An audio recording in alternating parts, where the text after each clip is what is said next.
Welcome to Between State Lines.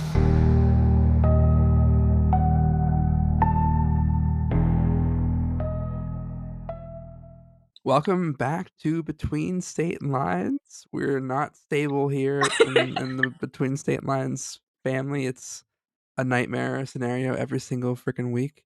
Um, and by the time this episode comes out, your boy Holden will be unemployed. Through I sleuthed my way to figure it out, but my boss is firing me on Tuesday, so sick. I am amazed that you figured this out. Do you want to let us all in on your detective work? Yeah, so We got to this add this that to the dummy, this this dumb dumb, this idiot, this moron did not private her calendar. But I saw about a month ago she was interviewing for other people for my job. And I was like, well, fuck this. And so the other day, I also have access to a recruiting spreadsheet to do payroll. And they added a person with my title. And I was like, And they tried to hide it by removing the title. But Excel has version histories. And I was like, I wonder who this is. Looked it up. They're my job. So they found someone else. And then my boss scheduled a one-on-one mysteriously on Tuesday for 10 a.m. out of nowhere. And I was like, okay, well, I mean that's it. And I'm getting fired. So wait, you don't normally have one-on-ones? Normally it's on Mondays, but they when they fire people, they do it always through Zoom. So she made a Zoom meeting specifically instead of like the regular Google Meet. And yeah, so if you're trying to fire someone, maybe private your calendar. Yeah. I think I'm the only one at work that looks at the calendar.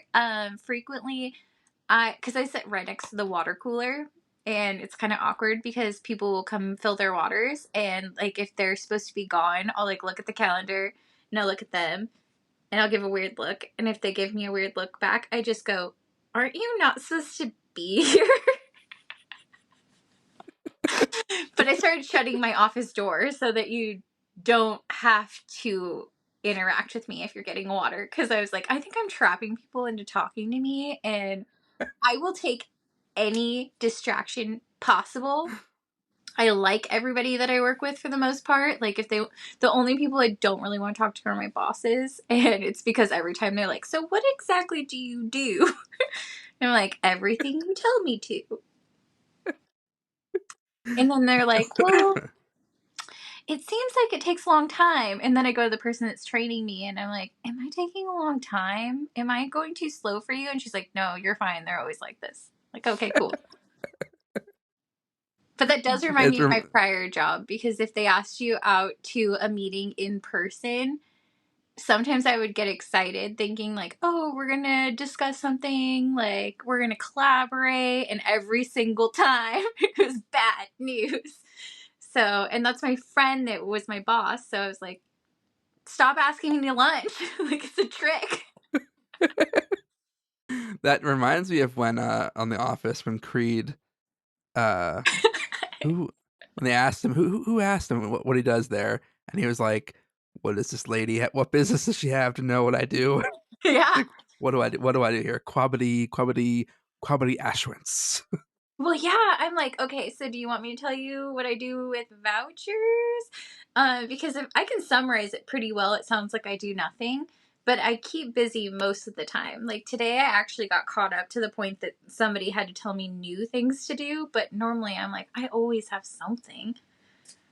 But and then also there was like nobody in the office boss wise today, and so I was like, huh. I'm gonna watch was The Good Place, like in season 3 Oh, right. you're season 3 still? Nice. Yeah. Yeah. You're very I close. Yeah, honestly, it feels like seasons 2 and 3 are just the same shit. It's still good. How do you do the same shit just slightly different way? I don't understand. But then I'm like, how are they going to do a season 4? Yeah, it when they I won't spoil it. When they get to okay, I can't not spoil it. I You can't. can't. Okay. I can. When they get to heaven, it gets a lot like in that process, it gets a lot better. Not better, like different than the Okay, so same old they routine. do get to heaven, which is nice to know. Because in my world, they just met the guy who predicted the bad place after that mushroom trip. They just met Oh, him, yeah, and drank his pee. And I'm like, oh, that sucks. how much do you want me to spoil it for you? I mean to tell You you can, what happens to Michael? The whole thing? yeah, Okay. you can spoil everything. So I will still watch it. In fact, maybe even more inclined to watch it. so when they get to heaven, the I guess call them architects of the good place. They hate the good place because when you have everything you want, there's like you get bored after a while. And so like the happiness of people in the good place tapers off and everyone's miserable in theory in essence. And so they trick Michael into becoming the sole architect of the good place and they leave like fucking we're out of here. Do they go back to Earth, or are they all just become demons? They don't say where they go. It just like they go off to wherever, This is where Supernatural, whatever where the space. archangels fall down. Okay, it all Right. ties in. So it's and yeah, it gets really funny at that part. So I mean, you'll I'm sure you already like it. So I mean, even better. I like it, but it has been kind of excruciating the last couple episodes where I'm like, I know too much. They don't know enough. I don't understand how you can make this any more interesting. And honestly, Jason, I didn't need a background story. I understood. The, the Good Place is one of those shows that like I don't think it has rewatchability. It's a good show once through, and maybe like 5 years after the fact. Yeah, like I could not rewatch it right now at this point. I'd be like, nah, it does drag on a lot between seasons 1 and 4. So Yeah, I think I watched season 1 initially. And then I was like, no, I've seen all that there is to see. And at this point, there hasn't been a whole lot more, and I'm 2 seasons further. I still enjoy it. It's just not one of those ones that's like every single episode, like, oh my God, what's going to happen next? It's like, this is great. Like, I like it for at work. It's not so exciting that I want to listen to it on my drive home, like I've done with other shows, like Shrinking. now Shrinking is a show I could rewatch. Like that's a good rewatchable show. Every episode so good. Like, I feel like I would catch more things if I watched it again. Um, I am sad that I finished it in 2 days. Yeah, I love Shrinking. It is a very good show. Just Harrison Ford singing the song "Cheater, Cheater, Bitch" like that. I died. It was so it was so cheater, cheater, bitch. Cheater, Just cheater, in the park bitch. by himself. Well, didn't she hear him and she's just like, not funny? Oh yeah, no. She heard her dad and Sean singing that in the kitchen because I she mean, it's canceled very, therapy with him. yeah, it's Yeah. very catchy. And that is a show that I can't predict everything that's going to happen. It feels like it's dealing with a lot of like emotions that you don't get from a lot of other shows. I don't know. I love that show. It holds a special place with me for sure. When I was watching the last episode and like it's like panning around the party and I don't see Jimmy. I'm like, okay, they're probably alluding to the fact that Jimmy's gonna go save Lewis, but they kept dragging it on and he was getting closer and closer. And I had my phone. I was like, I'm gonna text Steph as soon as if he dies. I swear to God, Steph, you're getting a text at midnight.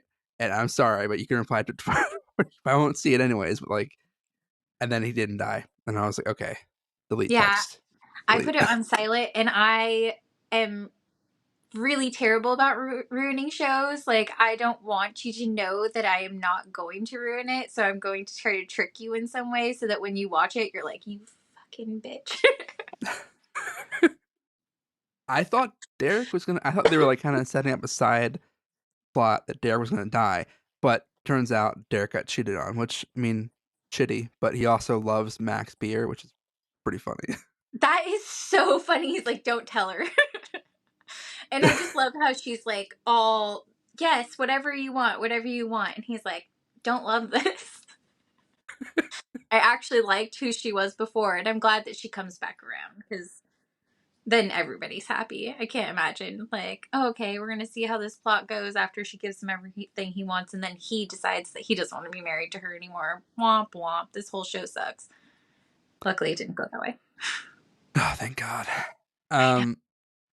What are your thoughts on canned vegetables? Just curious. I mean, in this economy, kind of need canned vegetables. Um, but they do have a lot of like sodium in there. It's not super great for you. I just went to a heart healthy thing with my doctor and she like told me all about it. Like, you gotta do what you gotta do. But yeah, that's all I got. I have heard of the throwing canned vegetables. I'm all for that. At Nazis, specifically. Yes. At Nazis. Specifically, yeah. Well, I've We all so with this whole fucking like, I mean, I don't even know if we're gonna ever get tariffs at this point. Like tariffs on one day, tariffs off the next day. Like I the can't I can't 3 do this, states are going to Trump. be out of electricity. They haven't yet, which thank goodness for them. But like, I've just been waiting for like, okay, so Canada's going to cut our electricity. Let's see how that goes. I just like, okay, Trump, if you're gonna do the tariffs, just do the fucking tariffs. Like, don't make us all get so stressed about money and then not stressed, then stressed, and not like it's back and forth shit Yeah. is Okay. Let's bring it back to the good ridiculous. place. I love that. What's her face? Camille. Is that her name? Like, I've been watching it so much, but Camille, the one from Europe somewhere, the rich one. Uh, yes, yeah, that's her. Yeah, that's her name. Okay, when she's talking about Elon Musk and she's just like, we were friends, blah, blah, blah, blah. And then she's just like, why was I ever friends with him? I said something about his car and he sent it to space. Like, How much have you oh. how much have you seen of Supernatural, by the way? Like how like in your entire life, you seen the whole thing or I think I've missed at least the last season or two. Yeah. because in I don't remember what season it was, but in 2017 they have an episode where they make fun of Donald Trump and like and where the side story is that Crowley is responsible for Donald Trump being president. Like he did it as a joke, and then it like actually happened and took like hold, and now he can't take it back. Oh man, I love that. I don't recall that, so I don't think that I saw it. It does remind me of Mac Miller when he like did that Donald Trump song, and then afterwards he was like, "Please don't vote for this guy." That's not why I did that. Like, I would change the song if I could. It just doesn't go with anybody else's name. But he's like, "Don't vote for this guy." But then he died, and then Donald Trump became president. So I was like, "God damn it, Mac Miller." He- God But damn I've it, been Mac doing Miller. all the time like, this is the bad place. This is the bad place. I We did that to are, my coworker twice today.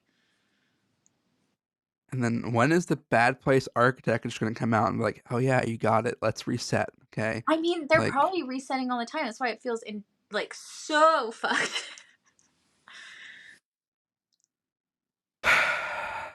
um, oh, so speaking of politics, I'm sure you've seen all the stupid shit that the Democrats are doing, like the whole wearing They're pink, pink. That's all I've and heard. they did that dumbass protest and holding like signs that like say this is not normal. Yeah, okay. Okay, Why are you protesting? We, the people, protest people who have been elected. You've been elected. You're protesting yourselves? Because right? you're actually like, Like, I understand that this is not normal and it's not within like what is supposed to happen, but obviously that's the way that things are going. So you need to match it. Either match it or get the fuck out of there and let somebody else who is willing to like go above and beyond to fight for us. Not, no. Protesting is for the people, not for the people that have been elected. Like, we are well fucking aware this is not normal. But so they did that stupid ass sign shit and wearing pink. But then during Al Green's when they announced his censure, they were singing in the house. Like, I don't recall what I think it was like I don't even know what the song was, but it was some stupid ass like protest song. Like, what are you fucking doing? This is an embarrassment. This is ridiculous.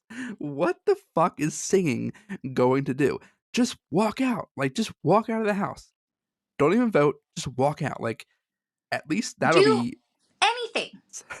literally sit there and singing a song. Like, what the fuck is happening? Y'all Yeah. are a fucking joke. Yeah. That is a joke.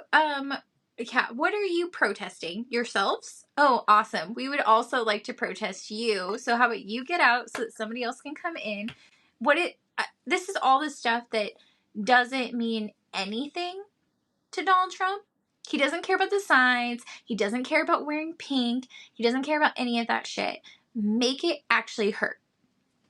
Don't sit here and like that. He doesn't give a shit. He's not even smart enough to get most of this stuff. Have you seen him try to read? You can't read, guys. No. Like, He like, did you see that one where he like looks at it and he's like, well, what does it say? Oh, a very oh, nice the signature. the letter from the king. I recognize the signature. One You don't day, recognize the formation of words. And then he's like, well, what does it say? one day, I just hope that like we've gotten past this and we could laugh about it. I hope so. Maybe, probably I not, but like, felt that way about the first time, and the fact that he thinks that maybe he'd get a third term really scares me because at this point I don't know what he can or can't do. All I know is that it doesn't feel like we can do a whole lot, especially when the people who are supposed to be fighting the good fight are wearing pink and singing. Lindsey Graham, from South Carolina, huge homophobe. Uh, there have been rumors, nothing confirmed, that he hired gay prostitutes to have sex with them That wouldn't over the surprise last me. like 10 years. That would Yeah, I'm not. like, this is not this the people that are so vocal about this one thing, they're always the ones that are closeted. And it's okay, just come out of the closet. No, we won't hate you. Come out of And the stop closet. being so angry at yourself that you have to punish a bunch of other people. Like, learn to accept Exactly. the dark sides of you. Shadow work, working on it myself, fucking sucks. Got it. Yeah, it sucks. But don't sit here and turn that hate on other people. Just learn to accept your shadow self.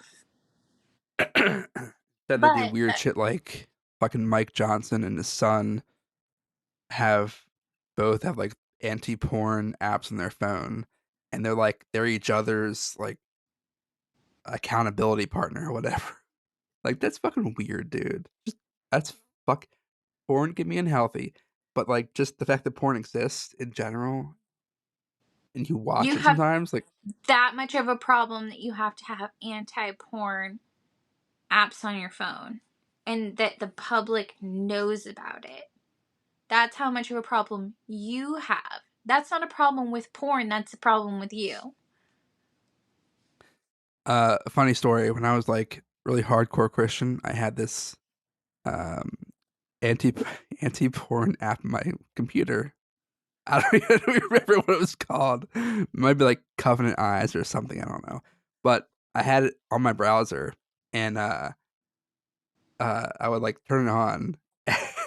It would last like 3 days, and then I'd put the password in, turn it off, go watch some porn, do my thing, turn it back on, act like nothing happened. It literally did nothing for me. Like, Did you have to pay for it? Did you pay no, it for was free. it? Okay, thank God. I'm like, God, what the hell? I probably would have paid for it though. I'm I like, had the password. I you could set up your unlock own it. security block that you could get through and somehow felt safer. I was like, I'm being so godly here. Yeah, godly for sure. There's an update on the whole Gene Hackman and his wife dying. I don't know if you heard it yet. I think so. I don't know. We'll see if it's the same. So for our listeners, his wife died a week before he did of hantavirus or hantavirus, which is apparently a really rare disease that is fatal sometimes. But it is spread by rodent droppings, and so she had that.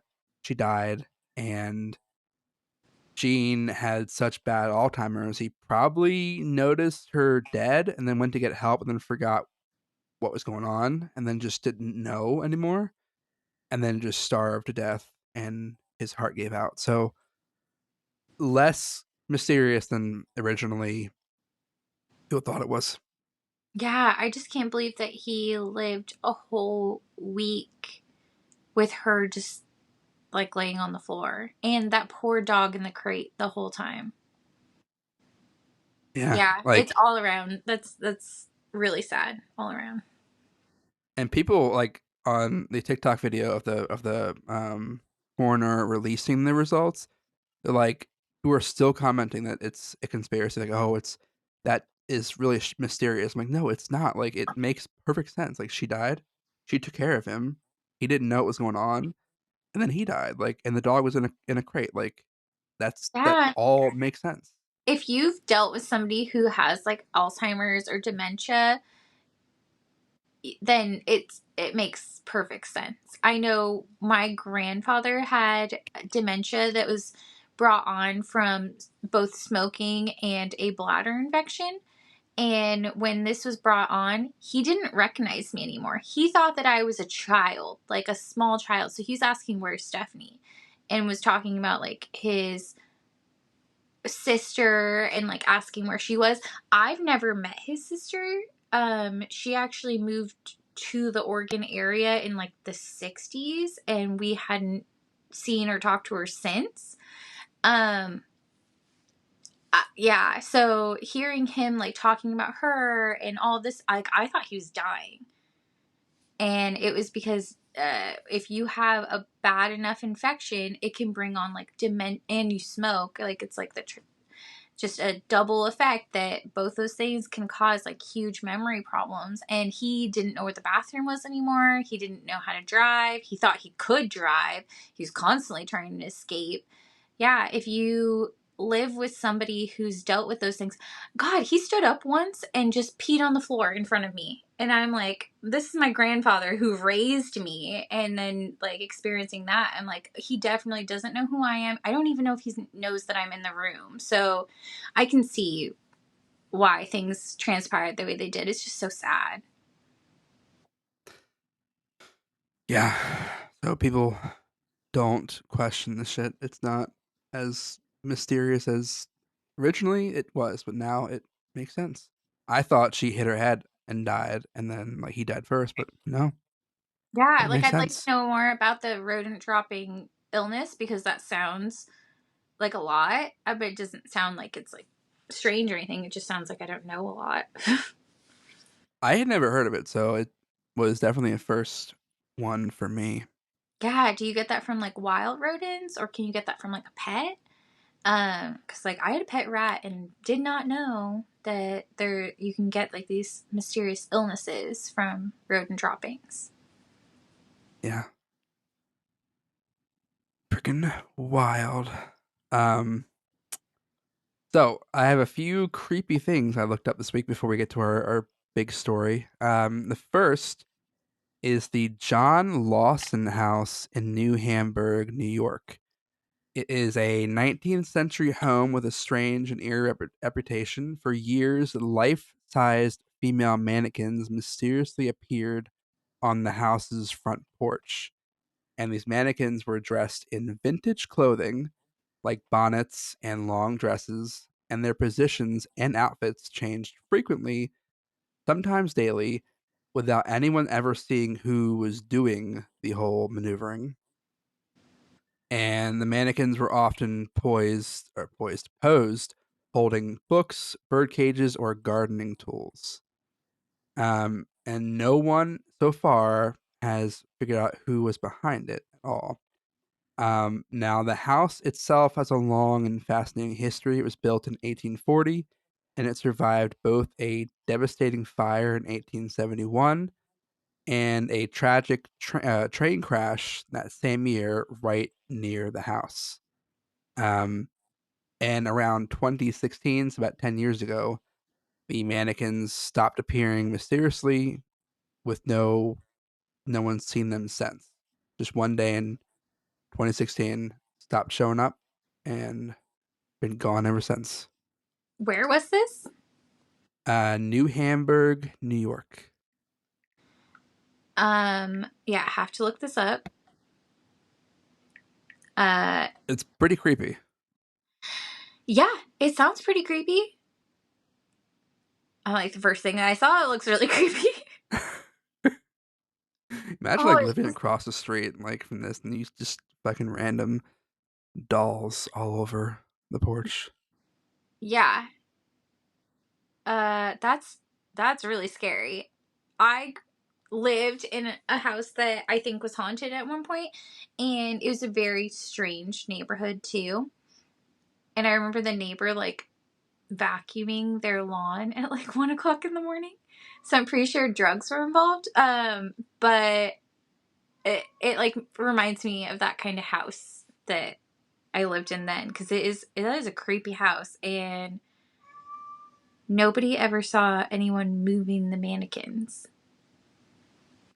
And several times people noticed that the mannequins would have their heads turned towards the direction of like where the big fire happened in town. Obviously, it could have been a coincidence or the person who was doing it did it intentionally, but yeah. So Yeah, I don't know. I mean, just the fact that nobody ever saw the person, because you know that once they started moving around, people are like paying attention, and it doesn't look like it's like that rural. It's New York. yeah, Yeah, I can see neighbors' houses in the pictures. They just need one nosy person, and they would figure out, oh yeah, there's somebody that's actually moving. I've seen them. I don't know. I don't like that. Mannequins don't ever feel like just mannequins. there was this mysterious YouTube channel years ago, and I don't remember the name. I think they stopped posting, but they would post really weird videos of like a mannequin dressed up in some outfit with like makeup on and it'd be like a stop motion video where they would move the mannequin in the video like it was walking or whatever, but no one figured out who was behind that account either. Like there was just so weird, random shit that YouTube is weird. Yeah, but also, can you imagine being the person that's like into mannequins? Because my sister has one, and she'd like dress her and stuff. She doesn't have like a face or anything, but I still thought that was weird. Um, I can't imagine having multiple mannequins, having faces, dolling them up, getting them dressed. Like, God, it's enough work with me and two kids. I thought you were gonna say your sister's into mannequins, and I was like, oh, so it's genetic. Eventually, one day, Steph will be into mannequins. No, I wonder about her all the time. Like, what'd she name her? I feel like it's like Petunia or something. But yeah, she would dress her for a long time. But also, my sister was like into cosplay stuff, so it like made sense that she had a mannequin. But it still was weird. It was just one single one though, not like multiple. It didn't have the face, didn't have the arms, didn't have the legs. I did have to dress the Old Navy mannequins when they first came out, like the full body people. Like, wait, I worked there way back in the day, like at least 15 years ago. But yeah, I had to dress those freaking mannequins. Fucking mannequins. um, Being buried alive accidentally occurred so often that people invented safety coffins. In 17th century England, it was pretty common that people would be misdiagnosed, and a doctor one time, in this particular incident, pronounced Alice Blunden dead after she took some sedatives, and she was buried alive. But this happened not once to her, but twice. So a few days after she was buried, there were boys who were playing near the cemetery who reported hearing voices from her grave. Initially, they did not believe that they actually heard anything, but the grave eventually was opened up and her body was found to be uh, mostly beaten by herself because she was stuck in the coffin and she was barely alive. So they could not detect signs of life, so they lowered her back into the grave overnight with plans to have a coroner come the next day to check her body out. And when they came back and pulled her out again, they found that she had torn through like the top of the coffin, like all the cloth there, and she was dead, but she had scratched herself in several places and ripped off her own mouth.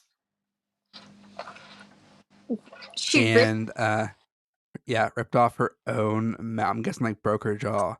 But the coroner found that her life had been thrown away, so just wasted essentially, and decided to try to find those who buried her guilty, but ultimately no individuals were convicted. Um, but the town established a considerable fine set upon them for their neglect in this situation. Well, yeah, but apparently it's really common. I just. What? What? So they took her out, couldn't figure out that she was alive, so they put her back in overnight. If I had any question, I would not rebury her. I'd be like, okay, we have fridges, we have so many other places that we could put her besides back in the ground if we suspected that she's alive, because somehow in that night she like broke her own jaw. So apparently, her husband was a real piece of garbage. Because she was a bigger woman, he, I guess they hadn't initially ruled her like positively dead. They were like, she's probably dead. And so instead of like waiting around for her to be confirmed dead, he was like, well, she's really fat and it's really hot outside. Just bury her. I don't want her to like start stinking up the house and like rotting in my house. And so he left to go on vacation or whatever, and they threw her in the grave. But like, and I get that they're worried about like the heat, but if you're any question about her being alive, like, why would you put her back in the ground? Like, that's so fucked up. In the That is first place, to bury so her. fucked up. Yeah. That is so fucked up. Yeah. Why? What year was this? 1675. Okay, I'm sorry about my fridge comment. I don't actually know when fridges were I invented. wasn't gonna say anything. Yeah, but guess what? I'm sure there was cold something. You have ice? I don't know. Like you have cold water? I don't know. Any other solution besides burying her sounds better. Yeah. Anything. Like, what do we do for vampires? Can we put her in a crypt for a night? I don't really know. Yeah, I just don't get it, but that isn't I've heard about like the bells being, hung on the headstone, like a string going down to the coffin. But have you heard of that? No? No. Yeah, they used to like it used to be My face such a didn't say I've common never heard of that. Like, it what? was such a common occurrence that they eventually, I think it was in America they did this. They would bury you with like a string in your hand and they'd have a bell on your headstone, and so you would just pull the string if you were alive and they would come, you know, pull It's you like out, assuming. the safety thing that they have on trunks now. So you could Oh, get yourself out. It just reminds me of when I was a baby and I'd fall asleep for my naps. My grandpa, he's old, so he would, well, he's dead now, but he was old, and so he would take naps too, and he would tie a string from my toe to his toe, so if I woke up, he would wake him up. Like, oh, I mean, that's okay. brilliant. Apparently. But also creepy as hell because you're tying bells to a string. Any little bit of momentum can make it feel like there are people under the ground. And what if there is? Like, what are you doing? You're pulling them out, seeing if they're alive, and if they're not, you're burying them again? Well, also, like, I don't know, like, the science, like, if you have a string and it's, like, in 6 feet of dirt, like, can you actually pull it that far? Or will your string, like, just not it'll just pull, but not actually make any noise? Like, I don't know the science behind it, but, like, I don't trust I'm that shit. imagining a like metal bar that is hollow so the string can go through that through the ground, so they're like, okay, the string's making it to the dead person. It just feels like a lot of work. Feels like a lot of work. Then like come up with another way to see if they're actually alive. So, there was a guy who thought of a great way to see if he's still alive. He got buried in a glass coffin, and his I don't even wanna call it crypt or, like, his interment s situation, um, you can look down through the glass at ground level and still see his face. You can see straight into his coffin. It was like I guess it was a cement, so not like it was no dirt, it was like a cement grave, I but hate there's a all of it. glass case. I know, it's but eventually, after, like, 10 years, the decomposing body created so much, like, gas that the glass is all, like, bogged up. Yeah, that's what I would Yeah. imagine. That sounds awful. Awful. Expensive. I thought that he was being buried alive. So I'm like, well, I guess it didn't work out for him. He was like, "I'm gonna put this glass lid so that if anyone comes and sees me and I'm still alive, I'll, like, wave to them, be like, 'Hello.'" Yeah. I'm like, it better not be in cement because then if you are alive, like, you really aren't coming out of there. So hope you're But comfy. this is why I am gonna be cremated. I am not getting buried. I No, thank you. I will endure if I'm still alive and I'm get loaded into the chamber to be burned, at least it'll be quick, not like a slow, like, torment. Yeah. Yeah. I I guess, are there people that don't get cremated these days? I can't imagine that. I remember my grandma telling me, don't bury your money right before she passed. And this is going to sound terrible, but I was like, Grandma, when did we turn Jewish? And Oh god. yeah, she's like, don't bury your money. So, like, Grandma's in a cardboard box downstairs. Like, that sounds terrible. But her and Grandpa, they're still in their bags from the like funeral home, just on a shelf. And my uncle talks about like giving them away on the buy nothing site all the time. And I hope that Oh my he's god. kidding and that they aren't going to go anywhere. But I think he is kind of over having all the ashes because it's like them and there's two cats up there with them now. I saw a TikTok where this guy's body is like his ashes were being spread out while his friends were skydiving. He's a big skydiver. And so while they were skydiving, they pulled his remains out, like the ashes, and just let it loose through the air. Which, okay, great. Sounds fantastic.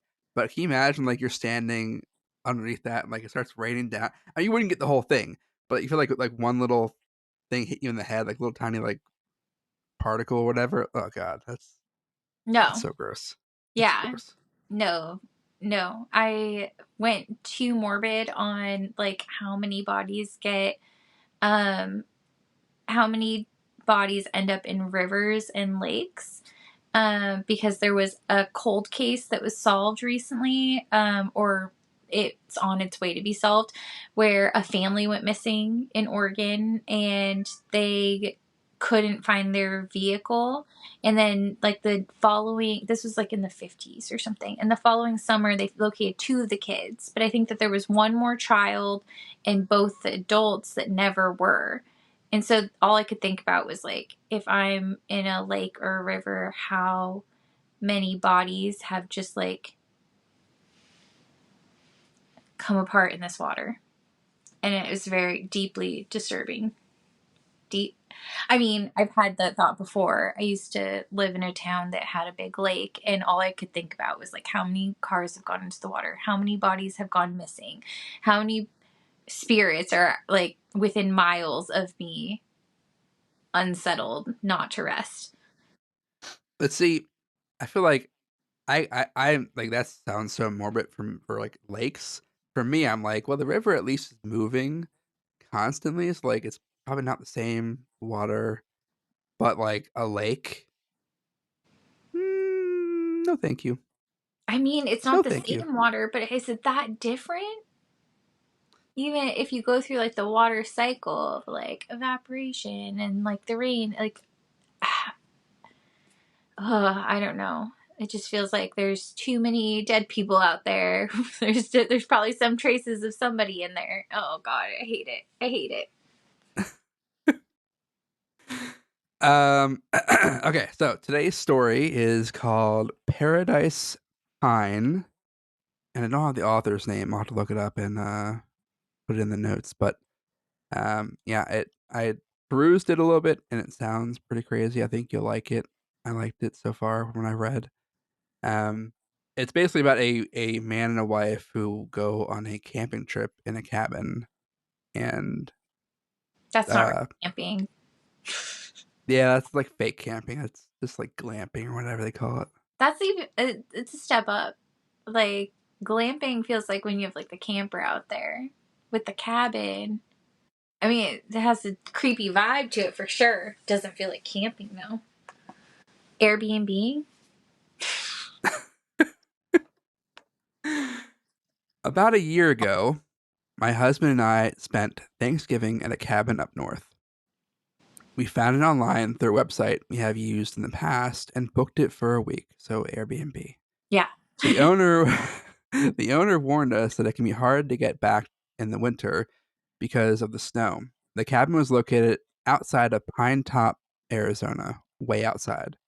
It was 35 miles from the nearest town and 18 miles from the nearest paved road. Aaron and I weren't worried, however, since our Jeep had snow tires and we brought chains, and we planned on starting a family the following year and wanted one last romantic holiday with just the 2 of us. We arrived on a Friday afternoon. We had made excellent time on the drive as there was actually very little snow on the ground. We decided to take a tour of the cabin before we unloaded the car. The cabin, named Paradise Pine, was 3 stories tall and built into the side of a mountain. The top floor was simply the master bedroom, which was connected to a second-story patio balcony via a sliding glass door. The front door was located on the ground floor, along with the kitchen and the living room, and the basement housed a washer, a dryer, and a wood furnace that heated the cabin through a large pipe that extended up through all 3 floors. Even though the views through the bay windows were beautiful, the first thing we noticed when we walked in was that the cabin had not been cleaned. Oftentimes, with very rural properties, the owner will offer to waive the $150 cleaning fee if you are willing to clean the place yourself before you depart. That is a load of horseshit. They'll still Yeah. charge you. They'll still charge you. They just also want you to clean too. Motherfucker. Oh, one time, by the way, I gotta tell you this crazy story.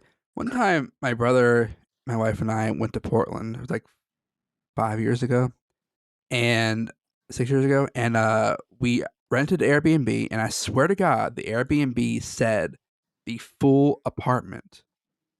They're paid like $250 for one night. There was just one night we were there, and drove out, got there at like 2 in the morning, and could not fucking. None of the buildings had like numbers on it, so it was took forever to find the actual apartment building. But got in there. Turns out it was a bedroom in the apartment, a 2-bedroom apartment, 1 bedroom, and The other bedroom had her roommates, and the bedroom we stayed in was her room, and she slept in the living room on the couch. And the Being posting very said Portland. the posting said it sleeps three, but it was like a twin bed or a full bed, and we had to cram an air mattress in the corner of the room to fit my brother. And I was like, what the fuck is this? Like, this is not what was. And like, we didn't get a key. So when we left to go explore Portland and leave our stuff there, we had to like come back when she was home to get our stuff. I was like, this is so fucking weird. Yeah, there's no chance that that was a legitimate Airbnb because they have to have a separate living space. Yeah, Like I it was rented fucking in weird. Arizona, in like the Flagstaff area, and it was like this person divided up their house. So we had a separate entryway, but like it was very small. It didn't like you could tell like this was like a mother-in-law suite that they made off of their house. Like they made it out of like the bottom story of it. But it was at least private. I can't yeah. And I've been in some sketchy situations, but not that sketchy. But that does sound very Yeah, Portland. I'm you know, it was like, the last time I rented that Airbnb. well, yeah, I'd never rent that one for sure. Never Well, again. no, in general, I was like, I'm never gonna do Airbnb. It was the first and only time I had ever done Airbnb. I'm like, nope, I'm good. Yeah, Had my when fill. we moved down to Arizona, we had both of our cats, and my son was like 6 or 7 months old, and we rented a place that was in an apartment building, which I was pretty sure at the time that like you have to get it okay with your landlord to be able to rent out apartments. So I was like, I don't think that this is like a legitimate one. So I'm kind of nervous about what we walk into. And it was like pretty bare bones, but at least it didn't have other people staying in it. It was just like didn't have great parking, and it was in LA, and I was really scared for us to park a U-Haul outside on the street somewhere like 3 blocks away. You know, I lied. You mentioned LA. I did rent an Airbnb in LA one time after this, and that was also terrible. Like the owner, it locked the AC at like 72 degrees in July in LA. Um, and the the shower was also had like a lock on it, so you couldn't get fully warm. It was like really cold or like kind of like lukewarm. Was not hot. Oh, I It was hate like that. ridiculous. I stayed in like San Diego County. It was really south. It was like almost in Mexico. And that was a pretty terrible experience. It's like Memorial Day weekend, but there was no places available. So we drove over from Arizona to just like spend the weekend with our 2 kids. There were ants everywhere in this place. Like it was so muggy. And it like Fucking could not gross. cool down. The door, you had to be careful because the door wouldn't shut all the way. Yeah, that was pretty sketchy. I was like, but I found the best burrito place I've ever been to. So it was kind of a fair trade off, I guess. Small victories. Okay, so $150 cleaning fee waived is a load of horseshit. Oh, yeah. Um, most guests opt to do this, but in the rare occurrence they don't, the owner sends a cleaning crew.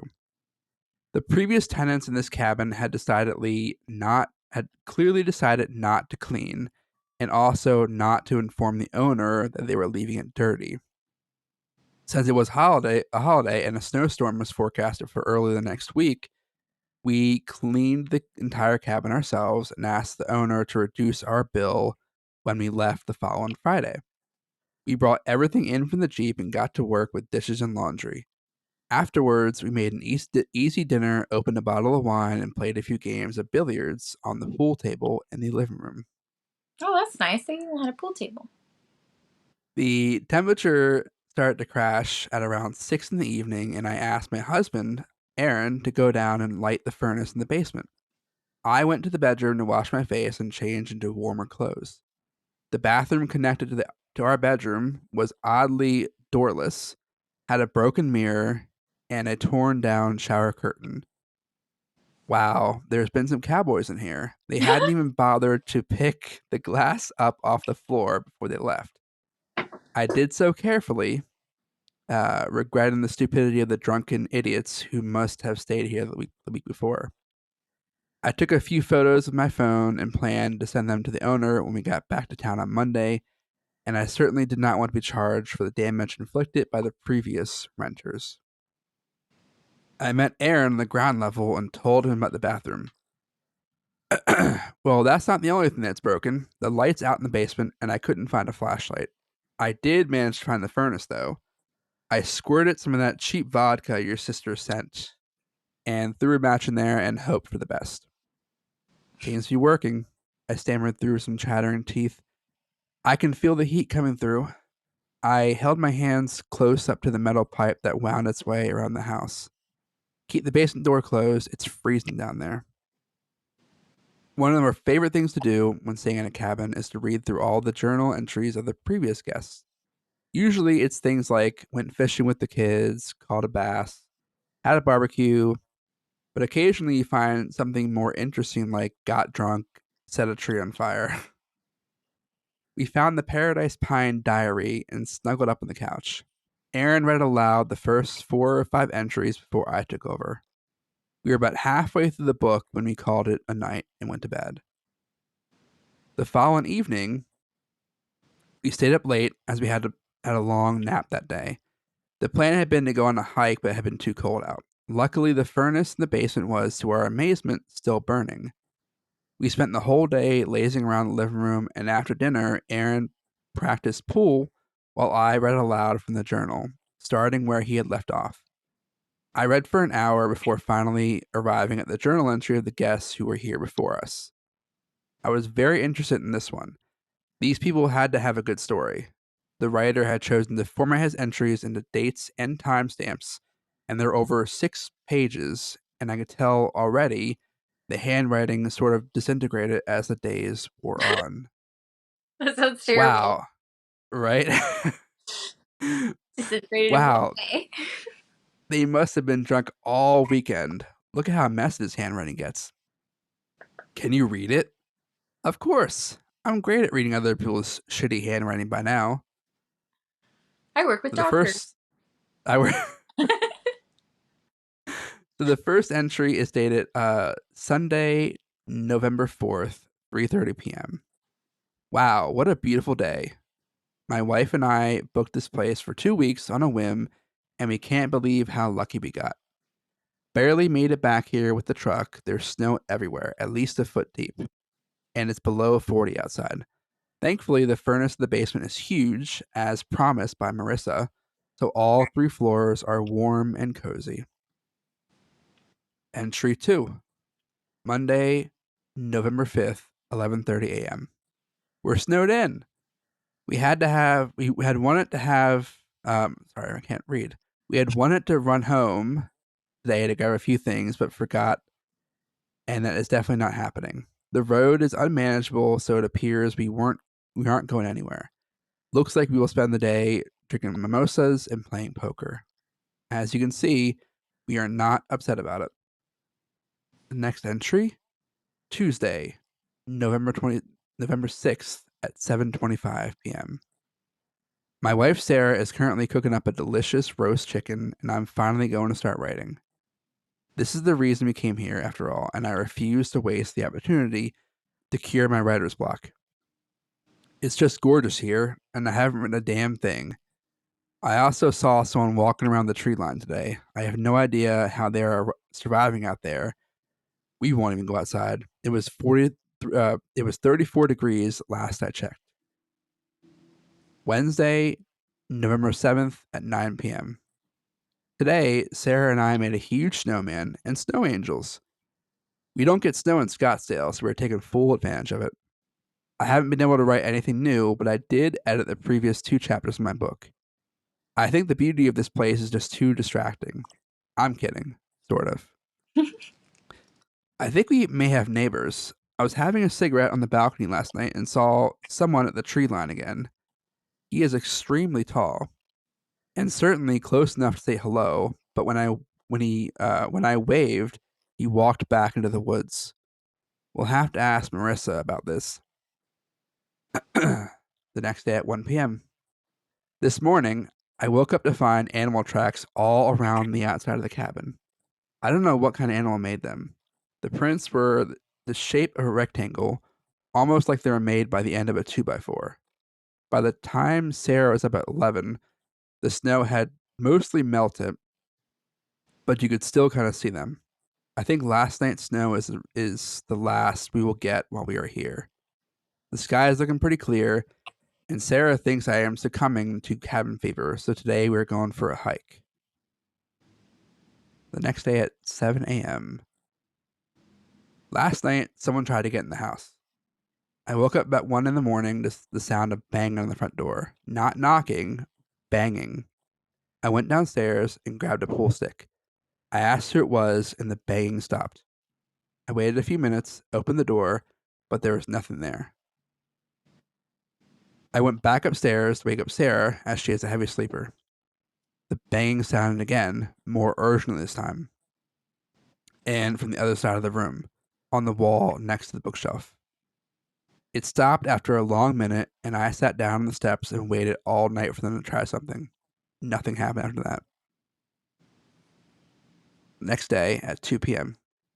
I told Sarah what happened, and she wants to leave. I'm not really convinced, but Sarah scares easily. I will admit I'm a bit on edge. I tried to start the car this morning, but nothing happened. I'm not a car guy, but I have no idea what to do. You can't hike out, there's no signal out here, and we can't find a house phone. We talked about it and decided we're just going to wait it out here. I know people have this cabin rented out on the 16th, so we'll just see if they'll be here in a week. I did find a wood axe, which I'm keeping in the bedroom, just in case they come back to harass us. I think it's probably a homeless person out in the woods. There were tracks around the house again this morning, and I'm no longer convinced they were from an animal. So this next day at 5 a.m. Last night the knocking was back, but it was something knocking on the sliding door to our bedroom from the second story patio. I don't know how it climbed up there. It knocked on the window gently, almost coaxingly. A thin curtain covers the sliding glass door, so I couldn't see what it was. The knocking finally stopped, and a full minute later it started again, becoming the loud, inconsistent banging of the night before. I reached over Sarah and grabbed the axe, bounding out of bed as she screamed. By the time I got to the sliding door, the banging had stopped. I threw back the curtains, but there was no one in the patio. In the moonlight, I saw it walking away from the cabin, back toward the tree line. Sarah stumbled over the window, and I showed her the retreating figure. She covered her face and cried. What we saw terrified us both. It's not a human. It's tall, maybe 10 feet, and skinny. It looks like a black stick figure, impossibly thin. It has no hands or feet, just stumps, and no face. It's just a black oval with no features. The contrast was horrifying. This tall black stick man walking through the snow. It reached the tree line and disappeared. I spent the next hour trying to calm Sarah down. She said we need to leave. I think she's right. When we are finally calm, we'll leave. I felt myself slowly start to drift off. It was out of the silence that the knocking came again, this time on our bedroom door. I jumped out of bed and grabbed the axe. Sarah backed into a corner and screamed. By the time I threw the door open, the knocking had stopped and there was nothing there. But the front door is wide open. It can get inside the cabin. I don't know what it wants. The same day, Saturday at 5 p.m. I am terrified. My wife is terrified. Today I considered setting the car on fire, just to see if the smoke would attract someone's attention.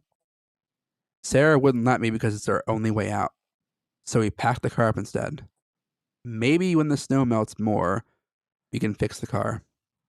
I catch Sarah staring off a lot, and she hasn't said much since she saw the stick man. Seeing the thing, it affected me too. I have been having migraines today. I've never had a migraine before. I want to protect my wife, but I don't know what to do. I caught Sarah staring at me, almost in a trance earlier. I asked her what was wrong, and she said, "It eats us." She seemed to snap out of it pretty quickly after that and asked me why I was staring at her. She doesn't recall saying it, and we can't figure out what that means. This thing is fucking with our heads. Sunday, 10 a.m. Last night, I stayed up all night. It's lightly snowing. All was quiet. Sunday, 7 p.m. I found footprints this afternoon on the upstairs balcony, the same rectangle ones the stick man makes. He was outside our window again. I brushed them away before Sarah could see them. It stopped snowing an hour ago, and it's twilight now. I can see him in the tree line. I saw him turn around and walk back into the woods. His profile is as thin as a piece of paper. The sick man came back, though. I think we're going to die here. Monday, 9 a.m. Last night, I went out on the balcony at around 8 for a cigarette. I heard a noise behind me and turned to see the sick man on the roof, 5 feet above me. I ran back inside to get the axe and screamed at Sarah to arm herself. I turned around to run back outside and heard the stick man running above me on the roof in the same direction. When I got outside, he was gone. I saw it running off into the tree again, but it was different. It was taller. I think there's more than one. When I got back inside, Sarah had locked herself in the upstairs bathroom. She was hysterical and kept saying she was going to die here. I tried to give her the pool stick, but she wouldn't open the door for anything. I sat in the bed and waited. At some point, Sarah must have fallen asleep because all was quiet. It was then that I first heard it walking around the kitchen. I backed away from the bedroom door, courage suddenly failing me. It was in the house. I waited for more sounds in the kitchen, but none came. After a few minutes, I finally heard a thump. It was on the stairs. It was climbing the stairs. Thump. Slowly, but loudly. Thump. I banged the bedroom door from my side and told it to leave us alone. Thump. Sarah was screaming again, sobbing. It could hurt me, but I would never let it hurt my family. It stopped when I got to the top step. I could feel it on the other side of the door. It didn't make a noise. I tried to think of a strategy that would give me the upper hand if attacked. I finally decided that if I threw the door open, it would knock the stick man down the stairs. On the count of 3, I turned the handle and kicked the door open. It swung open freely, and I saw the black stick man down on the landing of the stairs, facing me. It was more than 10 feet tall. I was paralyzed with horror for several long seconds when it started running up the stairs at me without warning. I stumbled back into the room as fast as I could as I realized that death at the hands of the sick man was more than death, worse than death. It ate you. It kept you. It stopped at the top step and dipped its head through the door, taking 2 steps into the room. It was just a tall black shadow, almost more of a dense absence of light than a solid black. Realizing the axe was still in my hand, I moved between the sick man and the bathroom door. I raised the axe to attack, and at that moment, the sick man screamed. It was unlike anything I'd ever heard before. I wanted to hold my hands over my ears as I felt an ebbing thunder in my brain. I heard the mirror shatter in the bathroom from the sound. I thought of Sarah. With the last ounce of strength I had, I ran at the thing, axe high, and brought it down on the creature's chest, over and over again, for what felt like forever, but was probably no time at all. It threw me aside, and I heard my wife scream. That's the last thing I remember before I passed out. When I opened my eyes again, it was mid-morning. My wife was gone. The bathroom door was gone, and the axe was gone. I looked for Sarah all morning. I walked deep into the woods, searched for miles. I'm going to sleep for a few minutes and then go back out into the woods to find her. I hope I meet the stick man. If Sarah is dead, I want to be dead too. I think that's what it wants all along. Monday, the 12th at 6 p.m. It's getting dark and harder to search the woods. In my mind, all I hear is her voice. It eats us over and over again. What has it done to her? I couldn't save her. After everything, I couldn't save her. When I first realized I had forgotten my medication, the snowstorm stopped us from leaving. But then I saw the stick man. I thought it had been a blessing in disguise. I had to be clear minded and alert to protect my family. I couldn't do that when I was on the halapridol. It didn't, but in the end, it didn't matter. I couldn't save her. The car started on the first try this morning. It's letting me leave. I'm going to drive around to the other side of the mountain and walk back towards the cabin. Maybe I'll find the stream. Maybe I'll find Sarah. It will be useless to stay another day. The stick man is gone. I know it in my heart. And it's below freezing and the furnace has burned out. The firewood is gone. If I find her, I'll come back and write in this book. My only friend. Now. Aaron had stopped playing pool long ago, and the wine hadn't been touched since I started reading. We stared at one another as the last line echoed around the cabin. We both seemed awake from their paralyzed state at the same time. I threw the book across the room, and Aaron backed up in the bookcase, saying, Jesus. This is fake, right? I don't know, Linz. I don't think so. The guy said he was a writer. He's probably just wanted to write a scary story for other guests. Although he really crossed the line into downright disturbing. You can't be serious, Aaron. It's creepy as shit, I agree, but come on. Almost like he didn't hear me, Aaron went down the stairs. I don't know what he went to see up there. He ascended the stairs. I don't know what he went to see up there, but I put the wine down and followed suit. By the time I got into the bedroom, Aaron was sliding the glass door open. I followed him out into the balcony. You could see the tree line from the patio very clearly. I searched the woods for any movement but saw nothing. I turned to say something to Aaron and found him studying the roof. He threw a wild look at me and stepped back inside. I followed him. Aaron paced around the room. What? I asked, starting to get annoyed. It's all just like in the story. You can see the tree line, the field, and the roof from the balcony, and look. He pointed to the attached bathroom. There are hinges here, but no door. There should be a door. It's a bathroom. And the mirror. What? Was it shattered by the sick man's scream? He was starting to scare me. Aaron was usually the most logical person I knew. The stick man. Did you pay attention to what you read? There was no stick man. No shit. No, I mean, there never was. His last entry about the medication and how they got snowed in and couldn't go back for it. His medicine is used to treat schizophrenia. Lindsay, go read it again. The entire thing is him slowly succumbing to his psychosis, page by page. Hell, his wife knew it was happening. This is madness, Aaron. You think someone died in here 4 days ago? Aaron shook his head. I don't know. It's possible. The shower curtain is torn down, the mirror is broken. It looks like there could have been a struggle in here, and the door, the axe, they're both missing. The logic of conclusions began to dawn on me. Oh my god, Aaron, if this is real, we cleaned this place top to bottom. If there was a murder, we've destroyed all the evidence. We didn't know. We didn't know someone died here. We still don't know, Aaron. Where's the body? I don't know. Maybe it's buried outside in the woods. We need to leave. We need to go get help.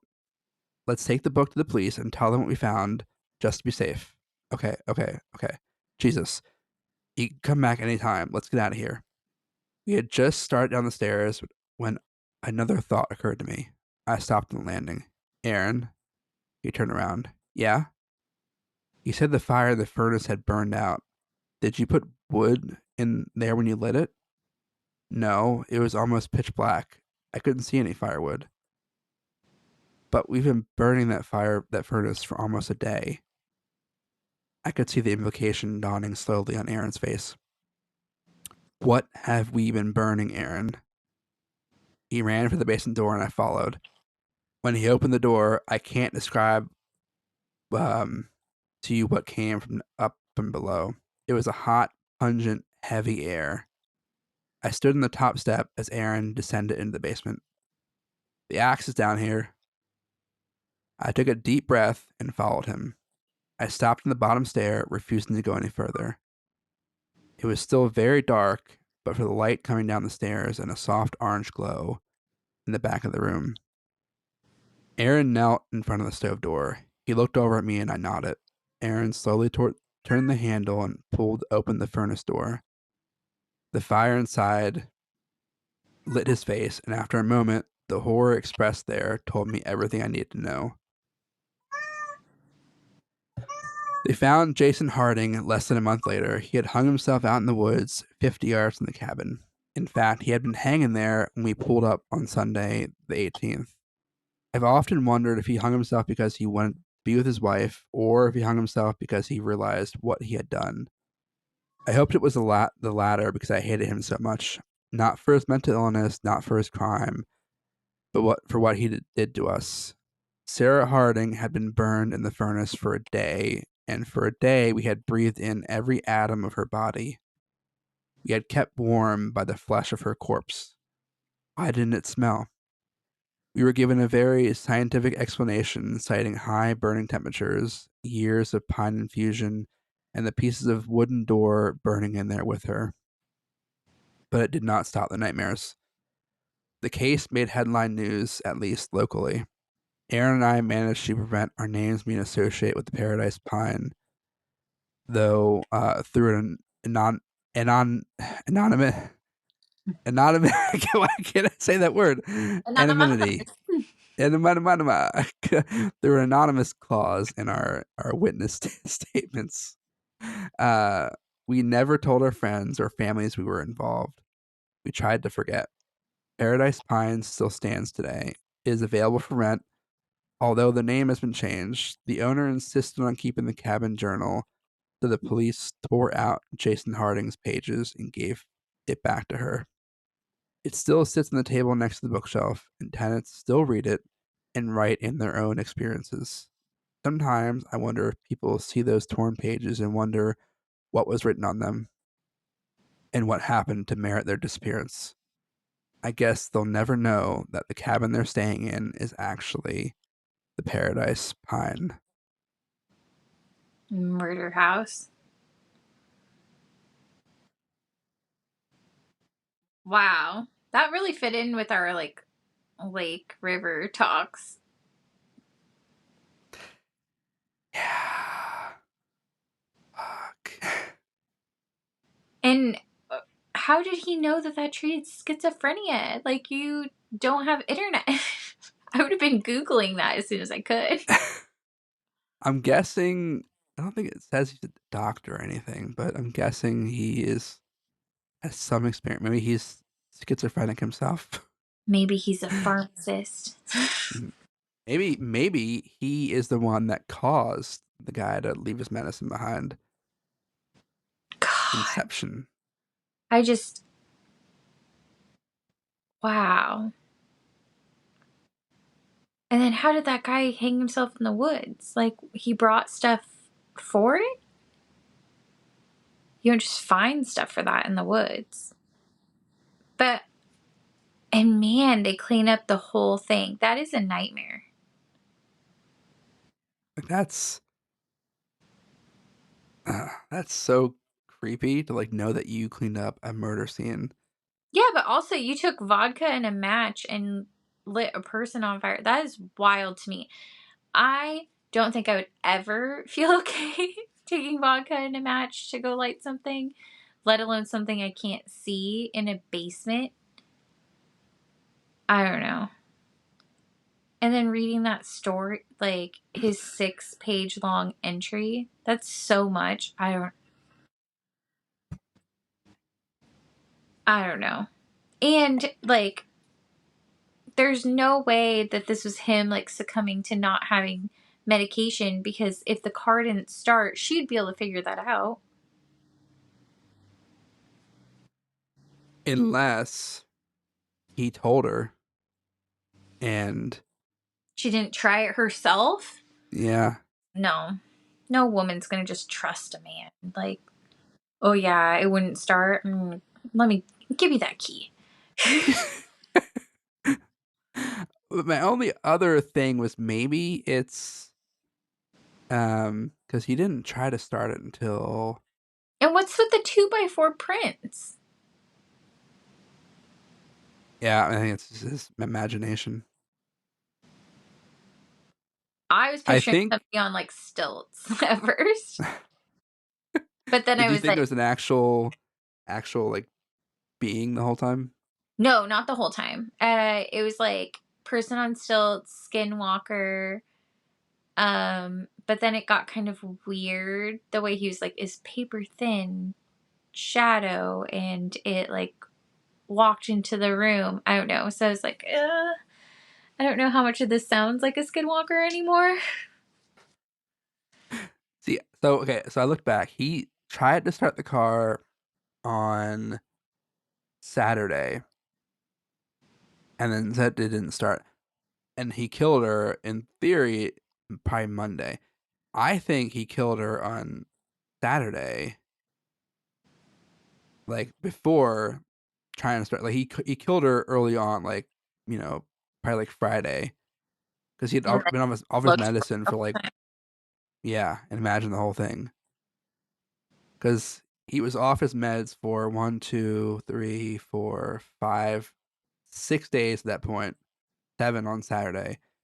So he probably killed her Friday or Saturday morning, and then just imagine the whole thing, the whole conversation, because literally she's scared of this being. It seems like, but obviously it doesn't exist. So like I don't know.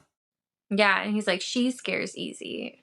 Okay, well, he doesn't even mention that he's schizophrenic. He's just like, I've just been off my meds. Could have been like heart meds. Right? Unless you know what medication is that even is that a real medication? Haloperidol? I don't know. I'm curious. Yeah, but I can't imagine like staying there and then like breathing in all that shit, like a person's body being burned, and then knowing you cleaned up after a murder. Like, ugh. But also, like, wouldn't there be blood? Unless he really cleaned up the blood. I mean, maybe he did. I don't know if he did, but he just put her in the furnace. So really, I think he used the axe to take the door out. Hmm. Possibly the mirror, because like he's not doing screaming that it's just gonna shatter a mirror. But I don't know that he like hacked her up. It says that this medicine is for mental disorders. It can control symptoms of Tourette syndrome, Okay. psychosis, schizophrenia. Yeah, bipolar, Tourette's. Man, that's so scary, because like that's not like that uncommon. It's yeah. I And mean, this is the medications they want to take away. because they cause you to. There are some like I don't know. Like I was prescribed a medicine last week, and it was like you could have homicidal rage, and I was like, okay, we're not taking this medication. Like we're gonna skip this one. What is one that does not make me want to murder someone? Apparently, even though it's rare, it's like I'm not taking that chance. I'm good, Yeah, I understand that this is kind of like a trial and error kind of thing. Let's start with something a little easier. right? Don't make me have these thoughts. No, thank you. I'm good. I'm Yeah, back okay. when I first went on medication for like depression, anxiety, the first thing that they gave me, I I don't even think it's meant for like depression, anxiety. I think they used to use it as like a weight loss drug, and I honestly can't even remember what it was. But when I took it, I remember I could not eat any food that had any sauce whatsoever. I could eat like a grape every once in a while and that would be okay, but anything else made me like gag. Like disgusting. And I think I lost like 13 pounds within a very short amount of time where I was like, let's try something else. I don't think this was it. But they have so many medicines out there that are actually for weight loss. And this wasn't like, it was like they prescribed it for that in like the 70s.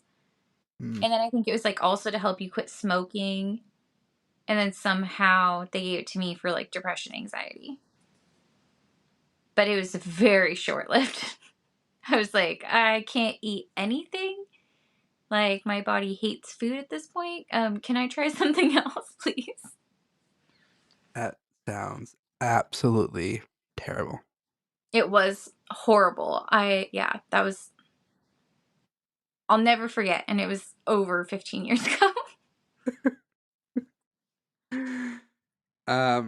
Unrelated note, I was cleaning my office this week and I found a trophy, a participation trophy for baseball. But Ooh, guys, I'm gonna have to edit this out. I am an award winner for baseball for actually doing nothing but showing up. really? What does it say? Yeah, it says number 12 Holden rookie Cubs fall 1999. Okay, so you were actually number 12. Not that you were like 12th. Like, yes, this is No. participation. 12th best guy on the field. And I have my Cubs jersey still from in the garage. Um, my wife doesn't understand why I'm keeping it, but I think it's cool. Has my name on it. Yeah, whatever brings you joy. Something that my kid's dad made me get rid of was my Pokemon cards that I had under my bed for like 20 years. Yeah. No, no, no, no, no, no, no, no. Were they any good? Were they just like I mean, it was it's no. embarrassing what the folder had like my drawings from elementary school of Pokemon. Um it I I gave it to one of my good friends, one of my best friends, her two kids, because they were really into Pokemon. And every once in a while, they will send me a picture of my drawings from this folder. But I also, do you remember Burger King had the gold plated cards? Oh yeah, hold on. Because I had the gold plated cards. Yes. Yes. I had all of them. I had a Pikachu that was not even open, like still in the original packaging. And the first thing George did when he got that was open that one. And my heart and my insides like, oh, you gave it to him. Let him enjoy it. Let him enjoy it. But yeah, my parents bought me them, and I remember having a Pikachu that I was like, I'm never gonna open this, and I didn't. I had it for over 20 years underneath my bed, and he's like, you don't ever do anything with this. Like, we don't have the space for it. And I was like, fine, fine. Yeah. If it brings you joy, No. it brings you joy. I still think about them all No. the time. And granted, Eloise and George love them, but now I have two kids that also love Pokemon. That is so heartbreaking. I'm like, they don't take up any space. I just put them on the shelf over here. Like, Mine was like a pretty flat tub under my bed that was like a couple feet like long and then maybe like a foot and a half wide. It wasn't that bad. Like that was like the only thing that I kept under my bed. So I was like, I mean it wasn't taking up that much space. and but in your Pokemon cards too. Yeah, it was my cards, my drawings, the gold cards. Yeah, Oh my everything. god. Because everything that I had that was Pokemon related, I put it in there. And then actually, when she had George, he's like a year or two older than my son. I was catching Pokemon in her hospital room in Pokemon Go. So really it did come full circle. But yeah, like my son plays now and I'm like, oh, sorry. I don't like George more. I just love him differently. Somewhere in here I have my Pokemon binder. I just love that it had, because I used to take wax paper and put it on the TV, like tape it up there and then like trace drawings and then color them. I wanted to make a whole wall just of drawings. And I also really like to sleep with the fan. So every night or every day I'd put up all these drawings, and every night I'd turn on the fan and just whoosh, tornado in the room. And every morning I'd go back and try to paste them back on the walls. That's heartbreaking. That is. Fighting a good fight. I'm so upset for you. I have no attachment to my kids' current Pokemon cards. Like, they don't really care about them. I will put them in a stack and put them like in a random spot where they can't reach them. But yeah, it's hard to care when you had that specific collection and then kept it for so long and then was like, oh, I'm gonna make some kids' lives, and then they broke your heart in front of your eyes. What? Man, I had that with like I have a bunch of Beanie Babies, and they're not worth anything. I have a ton. I had a lot of Beanie Babies growing up. I've been giving them away to my nieces and nephews over the years. Like, they're not worth anything, unfortunately. But my uncle trashed that shit. That's definitely gone. But no. I had several bins of it because my mom worked at Nordstrom, and they would like let employees get like the first pick of the new Beanie Babies that would come in. So I had so many. And then I had a cat at the time that really loved the goldfish. It's like a goldfish. I can't remember what its name was, but if you tossed it to somebody else across the room, she would do flips and catch it. It was the coolest shit I've ever seen. But she only liked Beanie Babies, and especially that one. She would catch certain other ones, but that one had like, I don't know, maybe it just flipped the best or something. I am heartbroken for you. Yeah, and you still have your Beanie Babies and your Pokemon cards? Shh, lucky. I have my Pokemon cards, I have my Beanie Babies, and I have tiny Pokemon figurines, like little toys from back in the day. Wow. Yeah. My gold cards were like my pride and joy. Because I had like because I think there were like 6 of them. I had like the full set, but I had Pikachu still sealed in the box. It's probably worth so much money now. It's probably worth a good. Somebody was like, oh, yeah, it's worth so much now. And then I was like, wait, how much? Like, this literally was a conversation at the bar last weekend. And I feel like they told me it was like somewhere between like 30 and 80 bucks. And I probably have this wrong because I also looked up how much axolotls are this morning, and I'm pretty sure it was 30 to 80 bucks. But in my mind, I was like, oh, that's not that much money. It's fine. I'm actually really curious. Let's see. Okay. Pokemon Gold. Wait. From Burger King. So the full set is about 100 and, well, it depends on who's selling it. Like anywhere from like $200 to $400 for the whole set. I mean, that's great, but I only had the one unsealed one, or the one sealed one. Everything else. This person had them open, so Oh, that's $400 opened. I mean, you could get like probably more for the one that was. Damn, that's womp, heartbreaking. womp. But somebody who's at the bar was telling me that they have like so many Charizards, like they collect them. And I was pretty jealous about that. Like, it's hard to care about my gold cards when they're like, oh, I have all these holographic Charizards. And like, oh, that was the goal back in the day.